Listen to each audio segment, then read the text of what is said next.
Alright everyone, let's talk about the pistol squat. So when you do the pistol squat, just set up for it in this way every single time and you'll be fine. I want you guys to keep the foot flat at all times. Then I want you to extend your arms out in front of you.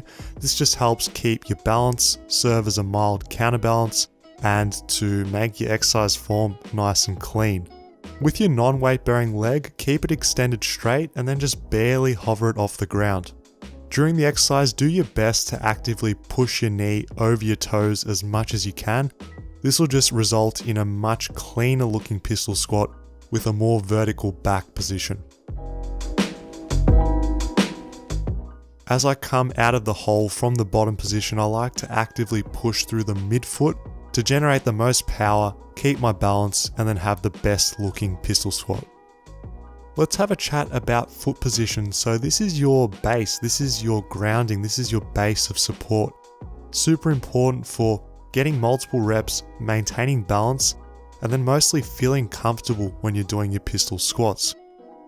I like to curl my toes into the floor, so picture my toes are like a claw and I'm trying to draw them in as much as I can into the ground. This helps with grip and this helps with stability. Also want you guys to notice what's happening at my midfoot.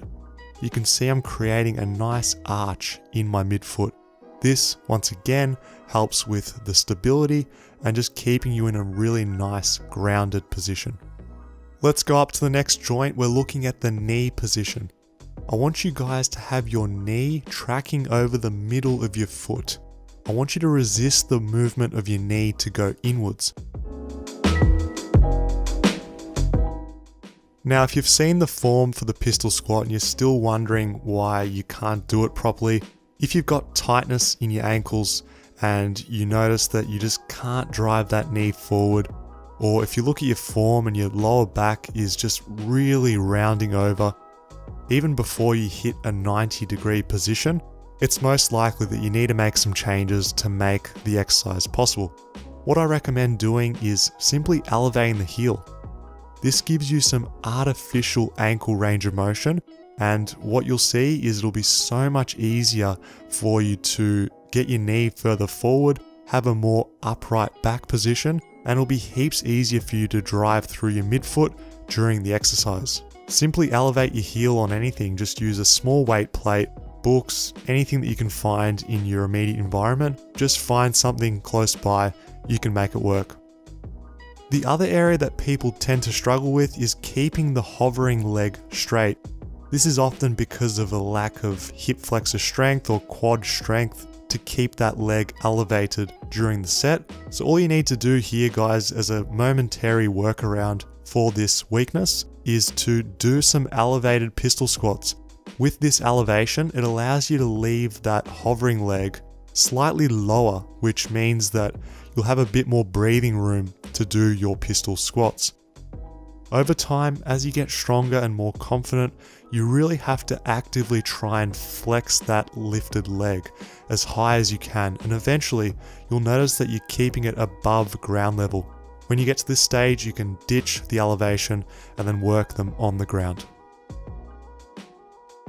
Now let's have a chat about using added weight and when and why it's useful. So adding weight to an exercise is great, especially for beginners, because the weight actually serves as even more of a counterbalance, because if the weight is held in front of you, your center of mass is pushed further forward in line and over your base of support, making it easier for you to go up and down.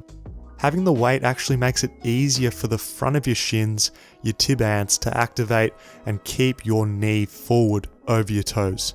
This way you can actually get in a good position and maintain a good position more easily and without even having to consciously think about it, because the weight forces your body to do it. In terms of form breakdown with the pistol squat, the most common thing that happens is inward travel of the knee, or knee valgus. This is a sign of weakness in the hips and the quads and poor control in the pistol squat. So if you find that your knee is traveling inward past the midline of your toes, either on the way down or the way up, this is where you've got to reflect on Am I doing an exercise that's too hard for me? What adjustments do I need to make? And you should definitely scale it back. Closely related to that valgus knee is the foot collapse or pronation of the foot.